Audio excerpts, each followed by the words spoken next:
Hello students, अभी तक आपने पिछले वीडियो में पढ़ा था वृक्क नलिका की संरचना और उसके पार्ट्स के बारे में पढ़ा था। आज आपको बताएंगे मैकेनिज्म ऑफ एक्सक्रीशन, उत्सर्जन की क्रियाविधि। तो आप जानते हैं ह्यूमन बीइंग में मानव जो है वो यूरियोटेलिक एनिमल है, मीन्स उसका जो मुख्य उत्सर्जी पदार्थ है वो यूरिया होता है। यूरिया है NH2CO NH2, ये मेन एक्सक्रीटिव प्रोडक्ट है ह्यूमन बीइंग में। और उत्सर्जन की क्रियाविधि जो होती है वो मुख्य रूप से 2 चरणों में पूर्ण होती है। फर्स्ट पार्ट है यकृत में यूरिया का निर्माण। यकृत कोशिकाओं द्वारा हानिकारक अमोनिया जो होती है अपेक्षाकृत कम हानिकारक यूरिया में परिवर्तित कर दिया जाता है। ये इक्वेशन आप देखेंगे 2NH3 + CO2 gives out NH2CO NH2 + H2O। NH2CO NH2 ये यूरिया है। इस प्रकार ये अमोनिया जो है अधिक हानिकारक होती है और CO2 के संयोग से यूरिया बना लेती है। इसके बाद क्या होता है कि वृक्कों में मूत्र के निर्माण की क्रिया प्रारंभ होती है और ये 3 स्टेप में पूरी होती है। फर्स्ट स्टेप होता है अल्ट्रा फिल्ट्रेशन या परानिस्यंदन जिसको कहते हैं। तो कैसे होती है, आपको हम पिछले वीडियो में बताए थे कि जो बोमेन संपुट है, तो बोमेन संपुट में रुधिर लाने वाली अभिवाही धमनिका का व्यास अधिक एवं संपुट से बाहर निकलने वाली अपवाही धमनिका का व्यास कम होता है।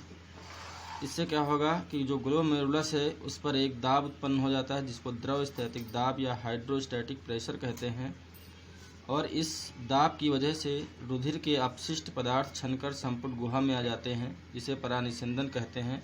आप इस फिगर में देखेंगे कि यहाँ पर ये अभिवाही धमनिका है, इसका जो ये व्यास है ये ज़्यादा होता है इस अपवाही धमनिका की तुलना में। तो यहाँ से आने वाले ब्लड का अमाउंट ज़्यादा होता है, निकलता कम है। इस वजह से इस ग्लोमेरुलस पर एक प्रेशर क्रिएट होने लगता है, इसी प्रेशर को हम कहते हैं द्रव स्थैतिक दाब। अब इस दाब की वजह से यहाँ की इम्प्योरिटीज़ ये फिल्ट्रेट होकर के ये संपुट गुहा है यहाँ पर आ जाती हैं और फिर आगे बढ़ती हैं। ये प्रोसेस क्या कहलाती है? Ultra filtration. इसके बाद क्या है, नेक्स्ट स्टेप है चयनात्मक पुनरावशोषण, सेलेक्टिव रीअब्जॉर्प्शन। ये क्रिया कहाँ पर होती है? यह क्रिया हेनले लूप एवं रुधिर केशिकाओं के मध्य संपन्न होती है। वास्तव में समस्त ग्लोमेरुलर निस्यंद का मूत्र नहीं बनता है, क्योंकि जो ये फिल्ट्रेट होता है उसमें कुछ इम्प्योरिटीज़ होती हैं, साथ ही साथ कुछ बेनिफिशियल प्रोडक्ट भी फिल्ट्रेट हो जाते हैं। तो ऐसी स्थिति में अब क्या होता है, जिससे वृक्क नलिकाओं से लाभदायक पदार्थ पुनः रुधिर में चले जाते हैं तथा परिनलिका केशिका जाल से अपशिष्ट पदार्थ हेनले लूप में आ जाते हैं। तो यहाँ पर क्या होता है कि निश्चित पदार्थों का ही आवागमन होता है, इसलिए इसको कहते हैं चयनात्मक पुनरावशोषण कहते हैं। ये क्रिया कहाँ पर अभी हमने बताया कि ये हेनले लूप है। हेनले लूप में आप देखेंगे कि ये पेरिट्यूबुलर कैपिलरी नेटवर्क होता है, परिनलिका केशिका जाल। तो इस हेनले लूप से जो बेनिफिशियल प्रोडक्ट हैं ये निकल कर यहाँ पर आ जाएंगे परिनलिका केशिका जाल में, और इसके जो प्रोडक्ट जो अपशिष्ट पदार्थ रह गए हैं वो निकलकर इस हेनले लूप में आ जाएंगे।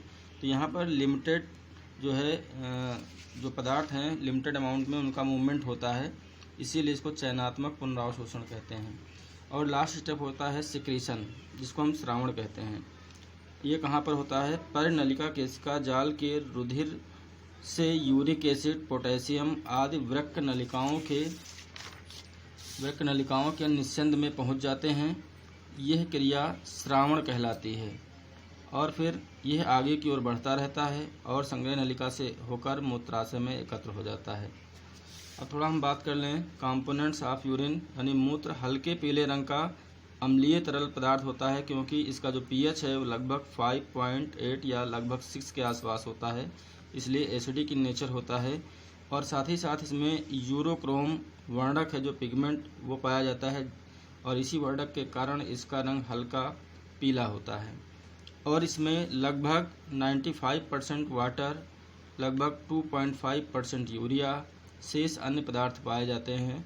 तो ये इसका रासायनिक संयोजन होता है और इस प्रकार से वृक्क नलिकाओं में जो है मूत्र निर्माण की क्रिया संपन्न होती है। नेक्स्ट वीडियो में हम आपको बताएंगे कि जब किडनी फेल्योर हो जाती है तो डायलिसिस किस प्रकार किया जाता है। तब तक के लिए आप इसका अध्ययन करेंगे। Thank you.